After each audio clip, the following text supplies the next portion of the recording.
잠깐 지금 이 영상을 클릭한 이유가 뭔지 아세요? 궁금해서? 심심해서? 아니면 그냥 기분이 당겨서? 사실 그게 맞습니다. 그리고 그 기분이 오늘 제가 얘기할 핵심이에요. 여러분 혹시 이런 경험 있으신가요?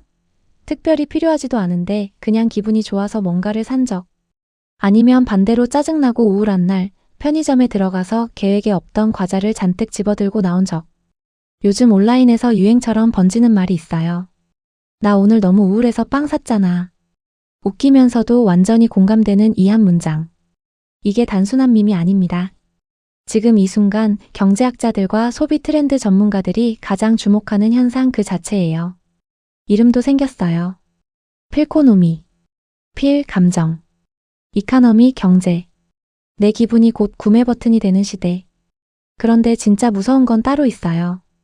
여러분이 기분에 따라 샀다고 생각하는 순간 누군가는 이미 그 기분을 설계해놨다는 겁니다. 오늘 이 영상을 끝까지 보시면 당신이 쇼핑 앱을 열게 되는 진짜 이유를 알게 될 거예요. 그리고 그 이유를 알고 나서 어떻게 해야 할지도요. 자, 시작합니다. 서울대학교 소비자학과 김난도 명예교수가 발표한 트렌드 코리아 2026에서 올해를 관통할 핵심 키워드 중 하나로 공식 선정된 것이 바로 이 필코노미입니다. 단순한 절약도 과소비도 아닌 감정 기반의 선택. 가격표를 보기 전에 먼저 내 기분을 체크하는 소비 방식이죠.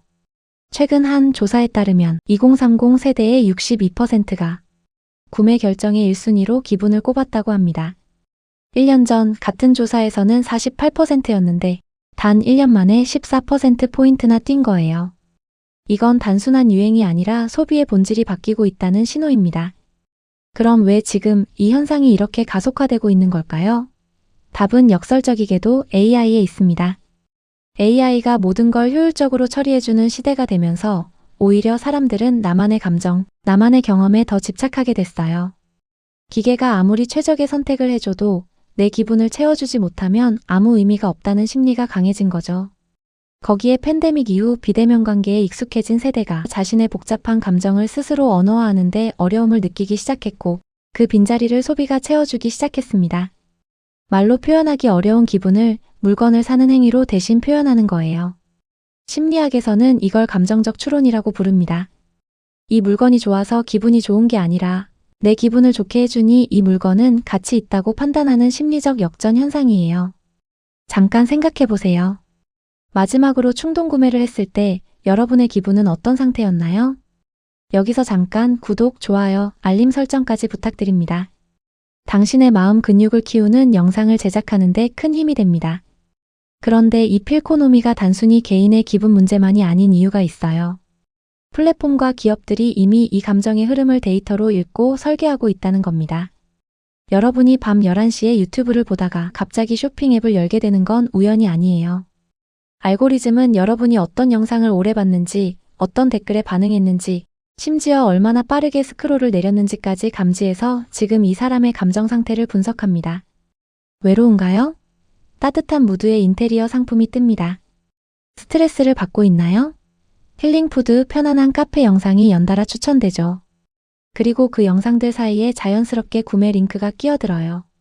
이걸 감정 기반 큐레이션이라고 하는데 이미 국내외 주요 커머스 플랫폼들이 표준 전략으로 도입하고 있는 방식입니다. 실제 사례를 한번 볼까요? 라부브라는 랜덤 피규어 열풍 기억하시나요? 뭐가 나올지 모른 채 구매하는 그 설렘 개봉 순간을 영상으로 남기고 SNS에 공유하는 전 과정이 하나의 감정 패키지로 팔린 겁니다. 물건 자체보다 그 순간의 두근거림이 진짜 상품이었던 거죠. 편의점 CU가 교보생명과 협업해 선보인 문장 아니 팝콘도 마찬가지예요. 팝콘 안에 소설과 에세이에서 가져온 60종의 문장이 적힌 책갈피가 랜덤으로 들어있어요. 간식을 사는 게 아니라 오늘 내 마음에 닿는 문장 하나를 사는 거예요. 이게 필코노미의 정수입니다. 서울 영등포의 한 카페는 아예 메뉴판 대신 마음 처방전이라는 걸 내어줘요. 오늘 기분이 어떤지 먼저 물어보고 그 기분에 맞는 차를 추천해주는 거예요. 맛이 아니라 기분을 팔고 있는 겁니다. 그리고 이건 비단 한국만의 이야기가 아니에요. 글로벌 스트리밍 플랫폼들은 이미 기분 맞춤 플레이리스트를 확대하고 있고 뷰티 업계에서는 스트레스 케어 세럼, 우울 방지 마스크팩 같은 감정 케어 제품들이 빠르게 성장 중입니다. 기업들의 메시지도 달라졌어요. 예전엔 더 좋게, 더 빠르게, 더 싸게였다면 이제는 더 행복하게, 더 차분하게, 더 신나게로 변했습니다. 자, 이제 이 현상의 이면을 한번 들여다볼게요.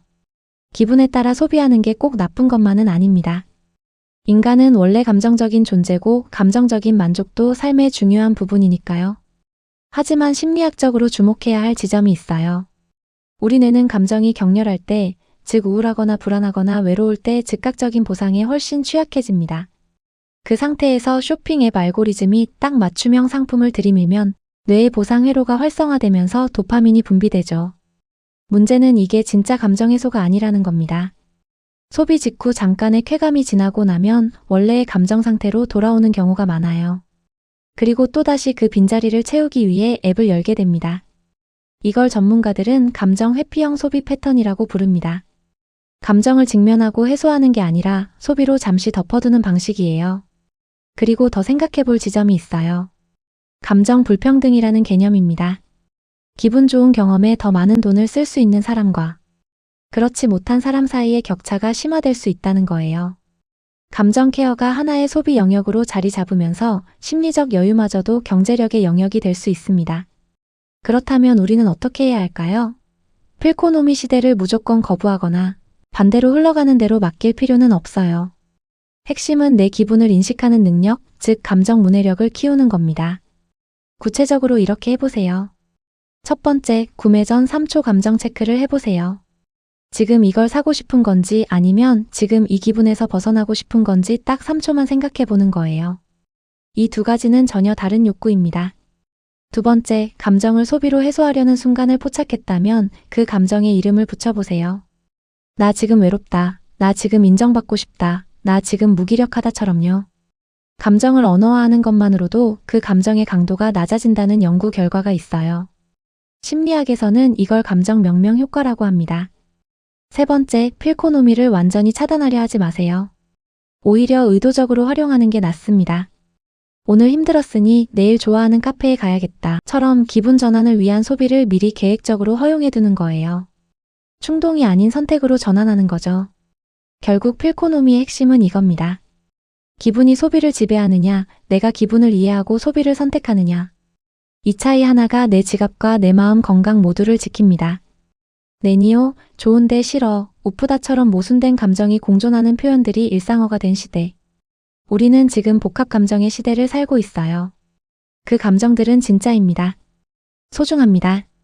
그리고 그 감정들을 누군가 설계된 방식으로 이용하게 두는 것과 내가 직접 이해하고 돌보는 것은 완전히 다른 삶을 만들어냅니다. 기분이 구매 버튼이 되는 시대, 가장 강한 사람은 자기 기분을 가장 잘 아는 사람입니다. 지금까지 마인드 아카이브였습니다. 시청해주셔서 감사합니다.